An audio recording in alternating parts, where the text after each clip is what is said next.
കാക്കര ദേശത്തെ ഉറുമ്പുകൾ ഈ സന്തോഷ് കുമാർ രചിച്ച വളരെ മനോഹരമായ ഒരു പുസ്തകം. ഉറുമ്പുകൾക്കും ഒരുപാട് ദേശങ്ങൾ ഉണ്ടാവും. അതില് ഒരു ദേശത്തിന്റെ കുറച്ച് നല്ല കഥകളും കുറച്ച് ദുഃഖ കഥകളുമാണ് ഇതിൽ പറയുന്നത്. കാക്കര ദേശം, അവിടെ കുറച്ച് വേട്ടാള രാക്ഷസന്മാർ വന്നിട്ട് ഈ ഉറുമ്പുകളെ ഉപദ്രവിക്കുന്നുണ്ട്. ആരായാലും ഉപദ്രവിക്കുന്നുണ്ടെങ്കിൽ അതിന് തടയാൻ ശ്രമിക്കുമല്ലോ. ഒരുപാട് പേര് രാക്ഷസന്മാരെ കൊല്ലാൻ വേണ്ടിയിട്ടുള്ള ഒരുപാട് പ്രവൃത്തികളും ചിന്തിച്ചിട്ടുണ്ട്. എന്നാൽ അതൊന്നും നടപ്പിലായിട്ടില്ലായിരുന്നു.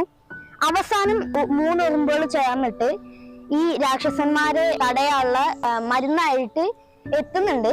എന്നാ എന്താണ് അതിന് സംഭവിക്കാതെ? വേട്ടാ രാക്ഷസന്മാര് മരിക്കുകയോ അല്ലെങ്കിൽ പിന്നെയും ഉറുമ്പുകളെ കൊല്ലുമെന്ന് നിങ്ങൾ തന്നെ വായിച്ചിട്ട് പറയും.